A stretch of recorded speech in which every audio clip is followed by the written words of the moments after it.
"Get out of the car, you stupid woman. Learn how to drive," the furious businessman screamed as he pounded on 50-year-old Sarah Mitchell's car window after their minor fender bender. Traffic backed up behind them as dozens of drivers watched Marcus Thompson verbally assault the quiet Marine veteran who had been driving to her therapy appointment.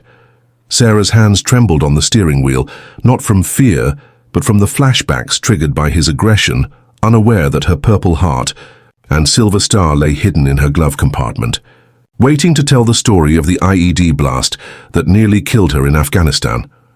What happens next will leave you speechless and restore your faith in humanity. If you believe veterans deserve respect, hit that subscribe button and tell us in the comments. Have you ever witnessed road rage go too far? Stay with us because Sarah's story will show you what real strength looks like. Sarah Mitchell had been driving the same route to her therapy appointment for 3 years. Every Tuesday, at 2 p.m., she made the 20-minute trip from her small apartment to the VA Medical Center downtown. At 50, she preferred quiet roads and off-peak traffic times whenever possible. The accident happened at the intersection of Oak Street and Fifth Avenue. Sarah was making a right turn when the luxury sedan behind her suddenly accelerated and clipped her rear bumper. It was a minor collision, barely enough to scratch the paint on either vehicle. Sarah pulled over to the curb and got out to assess the damage. Her old Honda Civic had a small dent, nothing serious. She expected this would be a simple exchange of insurance information and everyone could go about their day. But Marcus Thompson had other plans. He exploded out of his BMW like a man possessed, his expensive suit wrinkled and his face red with rage. "What the hell is wrong with you?" he shouted before Sarah could even speak. "You stopped right in front of me. I was making a legal right turn," Sarah replied calmly, her military training helping her stay composed. The light was red. "Don't give me that crap," Thompson snarled, getting closer to Sarah's face. "You women drivers are all the same. No awareness, no skill, just causing problems for everyone else." By now, traffic was backing up behind their cars. Other drivers were getting out to see what was causing the delay. Some were recording the confrontation on their phones. "Sir, let's just exchange insurance information and handle this properly," Sarah suggested, trying to de-escalate the situation. "Handle this properly," Thompson mocked, his voice dripping with contempt. "I'll tell you how to handle this. You're paying for my car and you're paying for my time. Do you have any idea what my time is worth?" Sarah remained calm, though she could feel her heart rate increasing. Aggressive confrontations always triggered her PTSD, reminding her of the chaos and violence she had experienced overseas. "I have insurance," she said quietly. "We can let them sort this out. Insurance isn't going to cover what this is going to cost me," Thompson shot back. "Look at this car. This is a $60,000 vehicle, and some nobody in a piece of junk Honda just damaged it." The crowd of onlookers was growing larger. People from nearby businesses had come outside to see what was happening. Cars were honking as the backup got worse. Thompson noticed the audience and seemed to feed off their attention. "This is exactly what's wrong with this country," he announced to the crowd. "People who can't afford decent cars driving around causing accidents for those of us who actually contribute to society." "Sir, please lower your voice," Sarah said, her own voice getting quieter as his got louder. "Don't tell me what to do," Thompson screamed. "You're the one who screwed up here. You're the one who can't drive. You're the one who's wasting everyone's time." Some people in the crowd were nodding in agreement with Thompson. His expensive clothes and luxury car made him look successful and important. Sarah's simple jeans and old car made her look like exactly what he was calling her, a nobody. "Look at her," Thompson continued, playing to his audience. "Probably on welfare. Probably can't even afford to fix my car. This is who they let on the roads these days." The comments were getting more personal and more cruel. Sarah felt the familiar tightness in her chest that came with her anxiety attacks. She needed to end this situation quickly before her PTSD symptoms got worse. "I need to call the police," she said, reaching for her phone. "Oh, no, you don't," Thompson snapped, grabbing her wrist. "We're settling this right here, right now." The physical contact was a mistake. Sarah's military training kicked in automatically, and she twisted out of his grip with a move that sent Thompson stumbling backward. "Don't touch me," she said, her voice carrying a new authority that hadn't been there before. Thompson was surprised by her reaction, but it only made him angrier. "Now you want to get physical," he yelled. "Great. Just great. Now I have to deal with some crazy woman who thinks she knows how to fight." The crowd was getting larger and more engaged. Some people were cheering Thompson on, enjoying the free entertainment. Others looked uncomfortable, but didn't want to get involved. Sarah was struggling to control her breathing. The combination of Thompson's aggression and the growing crowd was triggering memories she had worked hard to suppress. She could feel herself starting to dissociate, the way she did during bad episodes. She opened her car door and reached into the glove compartment, looking for the emergency medication her therapist had given her for panic attacks. That's when Thompson saw the medals. Sarah kept her military decorations in a small wooden box in her glove compartment. She didn't display them at home or talk about them with friends, but she carried them with her as a reminder of who she was and what she had survived. The box had fallen open when she reached for her medication, and now the Purple Heart and Silver Star were visible to anyone looking into her car. An older man in the crowd had been watching the confrontation with growing disgust. When he saw the medals, he pushed through the other onlookers. "Ma'am, excuse me," he said gently. "Are those your medals?" Sarah looked up at him through her anxiety fog. "Yes, sir," she replied automatically, the way she had been trained to answer questions from superior officers. The man was wearing a Vietnam veteran's cap that Sarah hadn't noticed before. He looked at the medals, then at Sarah, then at Marcus Thompson with undisguised anger. "This woman is a decorated veteran," he announced to the crowd. "Those are a Purple Heart and a Silver Star. She was wounded in combat serving our country." The crowd's energy shifted immediately. People who had been laughing at Thompson's performance suddenly looked uncomfortable. Parents pulled their children closer. Several people put away their phones. But Thompson wasn't backing down.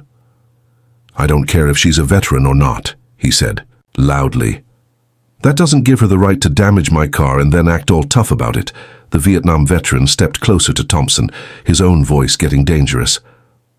"Son, you have no idea what you're talking about," he said.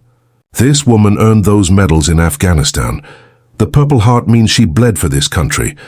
The Silver Star means she showed extraordinary gallantry in combat." Thompson looked around at the crowd, realizing he was losing their support.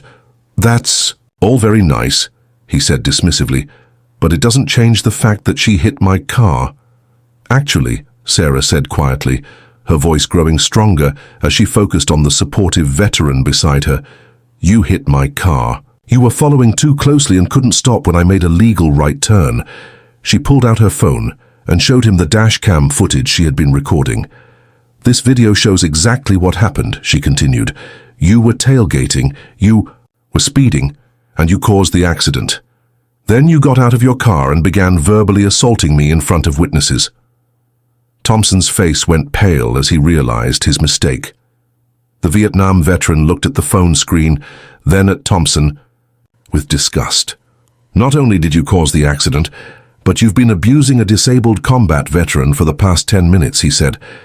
"I've got a good mind to call the police myself and press charges against you for harassment."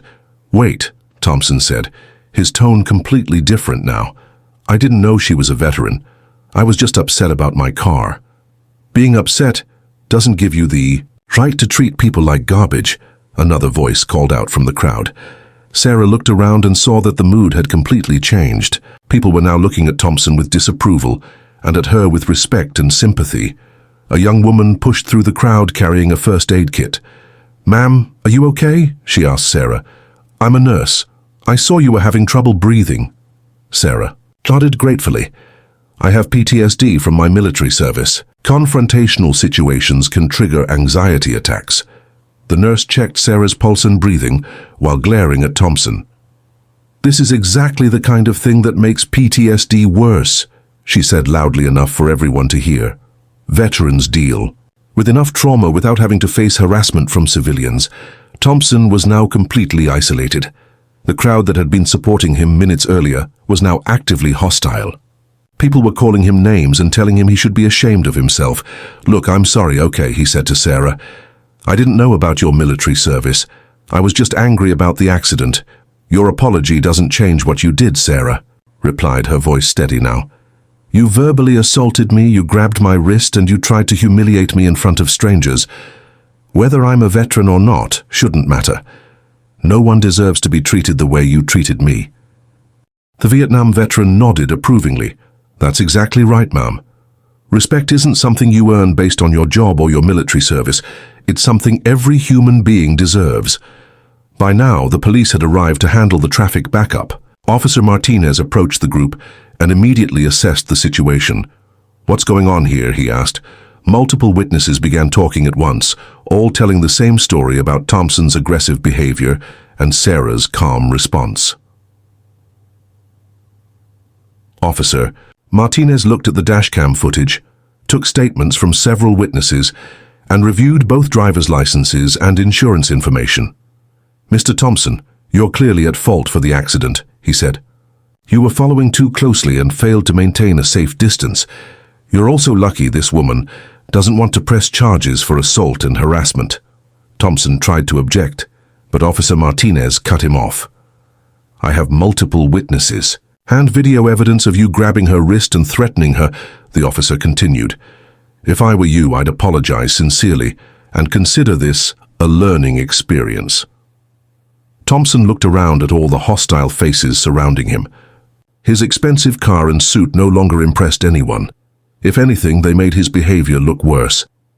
"Sarah, I'm truly sorry," he said, though his apology sounded forced and insincere. "I was having a bad day, and I took it out on you." "That was wrong." Sarah nodded but didn't respond. She had heard too many hollow apologies from too many people who were only sorry they got caught. The crowd began to disperse as the police finished their report and the cars were moved out of traffic. But several people stopped to speak with Sarah before leaving. "Thank you for your service," said the nurse who had checked on her. "My son is deployed in Afghanistan right now," said another woman. "I hope if something like this happens to him when he comes home, someone will stand up for him the way that gentleman stood up for you." The Vietnam veteran was the last to leave. He handed Sarah his business card. "If you ever need anything or if that guy causes you any more trouble, you call me," he said. "We veterans need to look out for each other." "Thank you," Sarah replied. "That means more than you know." As Sarah drove home from the incident, she thought about what had happened. For 10 minutes, she had been just another nobody being bullied by someone with more money and social status. Then her medals were discovered, and suddenly she was worthy of respect and protection. It bothered her that her value as a person had changed so dramatically based on pieces of metal and ribbon. She had been the same person before and after the medals were revealed. Her character, her dignity, her right to be treated with basic human decency shouldn't have depended on her military service. But she also understood that sometimes people needed concrete proof of worth before they would stand up for what was right. The medals had given the crowd permission to see her as someone deserving of respect. That evening, Sarah called her therapist to discuss the incident and how it had affected her PTSD symptoms. "How are you feeling about what happened?" Dr. Peterson asked. Conflicted, Sarah admitted. "I'm grateful that people defended me, but I'm bothered that they only did it after they saw my medals. Every person deserves to be treated with dignity, regardless of their background or accomplishments." "That's a very mature perspective," Dr. Peterson replied. "But don't discount the positive aspects of what happened. You stood up for yourself under extremely stressful circumstances. You kept your composure when someone was trying to provoke you. And you used your military training to protect yourself. When he grabbed you..." Sarah nodded, realizing her therapist was right. She had handled the situation well, despite the PTSD triggers and anxiety. The story of the road rage incident spread through social media over the following days. Video footage from multiple phones showed Thompson's aggressive behavior and Sarah's calm response. Most comments were supportive of Sarah and critical of Thompson. But Sarah didn't pay much attention to the online attention. She was more focused on the personal growth she had experienced during the confrontation. For years, she had hidden her military service, afraid that people would treat her differently or make assumptions about her mental health. The incident had forced her to confront those fears and realize that her service was nothing to be ashamed of. She had earned those medals through courage and sacrifice. They represented some of the most important moments of her life, when she had put others' safety before her own and demonstrated extraordinary bravery under fire. maybe it was time to stop hiding that part of herself. The following week, Sarah attended her therapy appointment as usual, but instead of taking the back roads and avoiding traffic, she drove straight down Main Street during rush hour. When she got to a red light and saw the driver behind her getting impatient, instead of feeling anxious, she smiled and remembered who she was. Sarah Mitchell, United States Marine Corps veteran, Purple Heart and Silver Star recipient, survivor of combat, trauma, and road rage bullies. She was stronger than she knew, and she didn't need anyone else's permission to take up space in the world.